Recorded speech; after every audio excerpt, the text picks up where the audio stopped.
Hoje, nos grandes momentos da história, vamos falar de um momento que é importantíssimo para a história do Brasil e que, infelizmente, não tem sido avaliado corretamente por uma nova geração de historiadores, pelo menos ao meu ver, que é o 13 de maio de 1888, o dia da abolição da escravatura. Essa data, 13 de maio, já foi feriado nacional, né, na Primeira República, e tinha razão para sê-lo. O 13 de maio, e continuou sendo, mesmo depois de ter sido, deixou de ser feriado nacional, continuou sendo lembrado como uma data importante, né? E realmente, o 13 de maio de 1888 foi um momento assim muito crucial, nós diríamos assim, na história do Brasil. Foi o dia da abolição da escravatura. Muitas vezes, novos historiadores ou historiadores que não têm uma percepção muito profunda do que foi aquilo, tendem a ver o 13 de maio apenas como um momento de brilho, e foi realmente, da princesa Isabel, a herdeira presumida do Império do Brasil. Há uma crônica muito conhecida de Lima Barreto, chamada Maio, onde o Lima Barreto conta suas reminiscências de infância do dia 13 de maio. Ele foi levado pelo pai ali na Praça 15, atual Praça 15, no Rio de Janeiro, em frente ao paço da cidade, onde existia uma espécie de sede administrativa do Império do Brasil. E ali ele assistiu, ele esteve presente no momento em que a princesa Isabel apareceu para a população após a assinatura da Lei Áurea, né, a lei que extinguia a escravidão no Brasil. E ele contava que foi um momento de muita emoção, um momento de muita alegria, porque a maior parte das pessoas que estavam ali assistindo a princesa Isabel no dia 13 de maio de 88 eram escravos, ex-escravos, né? Pessoas que estavam sendo atingidas pelos efeitos emancipacionistas, né, daquela lei. E de fato, o 13 de maio foi, em grande medida, um momento de brilho da princesa Isabel. Mas isso não quer dizer que o 13 de maio tenha sido obra exclusiva dela, ou obra exclusiva da corte. Embora dentro da família imperial existisse sempre uma simpatia com a ideia em si de que era necessário tomar decisões para resolver esse problema, que era um problema grave do Brasil naquela época, né? Que era o problema da existência dos escravos, ainda em quase finais da década de 80 do século XIX. Eu digo que isso era um problema grave porque em toda a América o problema da escravidão já tinha sido resolvido. O Brasil, depois de 1886, que o último país fora da América havia libertado escravos, o Brasil era o último dos países onde a escravidão ainda existia, nós diríamos de forma mais ou menos legal. Porque, na verdade, a Constituição do Brasil de 1824 não legalizava exatamente a escravidão, mas presumia a sua legalidade, através do artigo que estabelecia os critérios de cidadania. Mas a Carta de 24 estabelecia a cidadania dos libertos, né, dos escravos libertos. Então, por isso é que, quando se vota a abolição, a Lei Áurea, a Lei de 13 de maio, tem apenas 2 artigos. No primeiro é declarada extinta a escravidão no Brasil, e o artigo 2º revogam-se as disposições em contrário, porque não havia propriamente uma lei que estabelecesse a legalidade ou um dispositivo constitucional que estabelecesse a legalidade da escravidão. Mas, de qualquer forma, em 1888, o Brasil era o último país das Américas a ter escravidão em prática, né? Então, havia uma simpatia da família imperial. Mas a família imperial, ela realmente era relativamente passiva com relação a esses acontecimentos.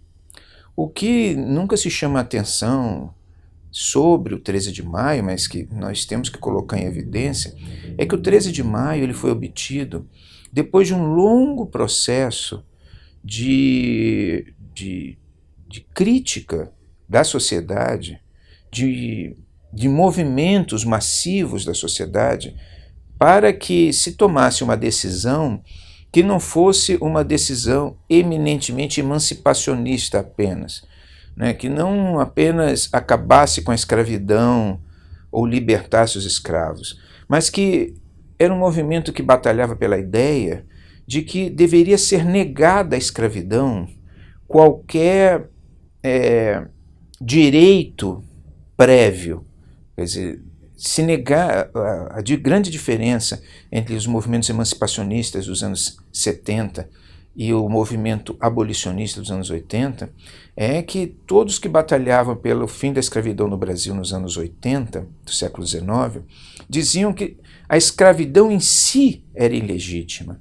Então não cabia ao Estado tomar uma decisão de libertar os escravos, reconhecendo direitos de propriedade prévios. O que o Estado deveria fazer, ou seja, a sociedade, era extinguir a escravidão apenas, considerá-la ilegal por basear-se em pressupostos que não podiam ser aceitos pelo direito civil, né? Ou seja, de que um ser humano pode pertencer a outro. Então a ideia da abolição era uma ideia realmente de acabar com a escravidão enquanto tal e libertar todos os escravos e negar que aqueles direitos de escravidão pudessem gerar qualquer tipo de demanda por indenização ou o que quer que fosse. Então esse movimento que conduz ao 13 de maio é um movimento social muito amplo, né? Ele toma conta de vários setores da sociedade brasileira e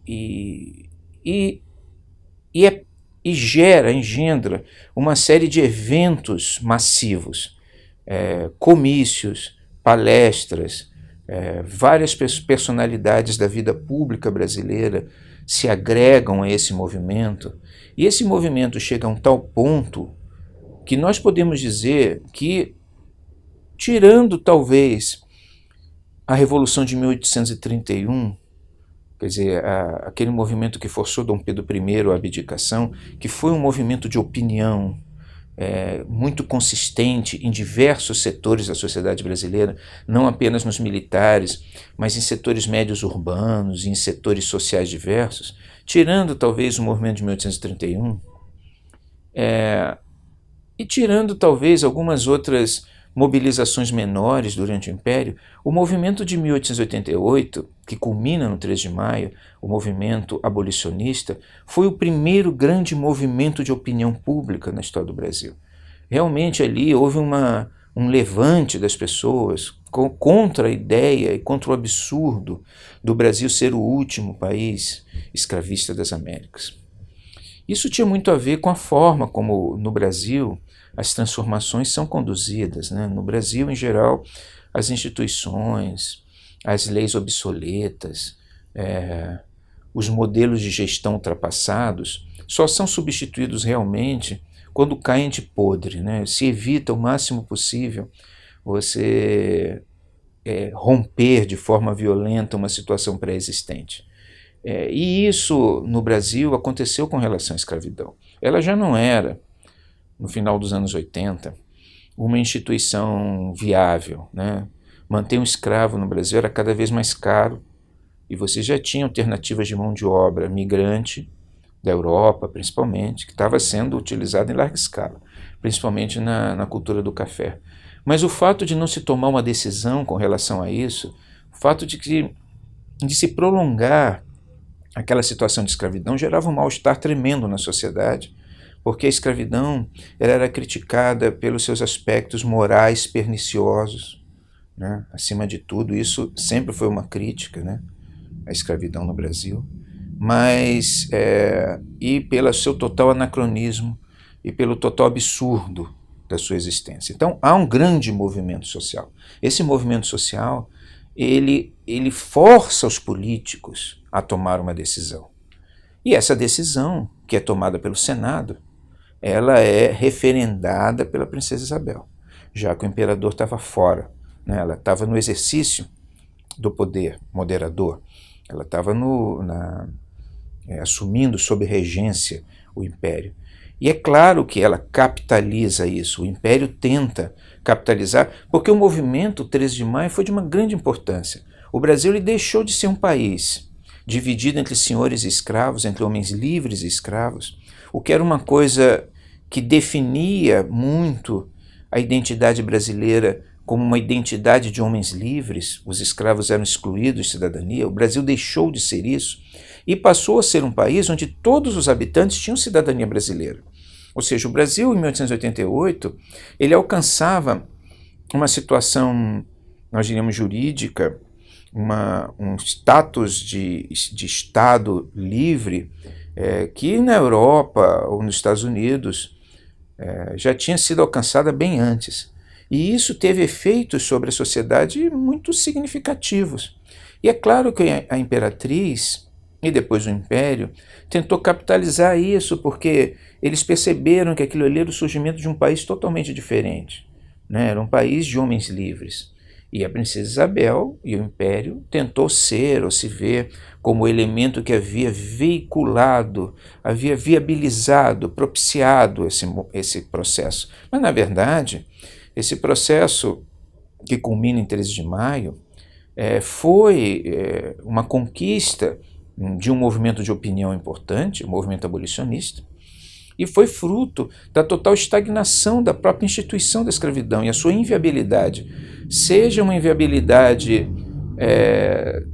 política, jurídica, diante do pensamento democrático moderno, seja uma inviabilidade econômica, na medida em que a escravidão se mostrava absolutamente incapaz de gerar qualquer tipo de atividade econômica competitiva. Então, o 13 de maio é um momento importante na história do Brasil. O 13 de maio, ele assinala o surgimento de um Brasil totalmente diferente, porque sempre na história do Brasil as pessoas se definiram como livres ou escravos. Isso vinha desde os primeiros momentos da colonização. Isso é um pouco o que havia no início, brasileiros e Brasis, né? Os Brasis eram os índios, os brasileiros os comerciantes de pau-brasil. Com o passar do tempo, com a generalização da escravidão, ficou claro que os escravos eram pessoas que não tinham a liberdade e, portanto, não tinham, pertenciam, faziam parte de um outro universo, que não era o universo daquelas pessoas que se deslocavam pelo Brasil e tinham as atividades econômicas, sociais e políticas e culturais regulares. E a Constituição de 24, sem estabelecer um critério específico para definir a escravidão, por omissão, deixava a escravidão existir. Então, em 1888, isso acaba. O Brasil passa a ser um país de homens livres. Então, nós somos filhos do 13 de maio de 88. E a forma como o 13 de maio foi feito fala muito sobre o Brasil. O fato do Brasil ser o último país a abolir a escravidão mostra muito como os brasileiros lidam com as suas inviabilidades, com as suas dificuldades, com as suas mazelas. Em geral, eles deixam as coisas apodrecerem e elas caem porque não se sustentam mais. Mas só tomam decisões quando a situação realmente é inviável, né, para ser mantida, e foi o caso da abolição, e por isso 13 de maio é uma data importante. Né, não só porque emerge daí um Brasil novo, como também na reflexão sobre o 13 de maio, nós podemos avaliar a capacidade da sociedade brasileira de mobilização, que é grande, mas também a sua particular forma de entender o momento, o timing da transformação social.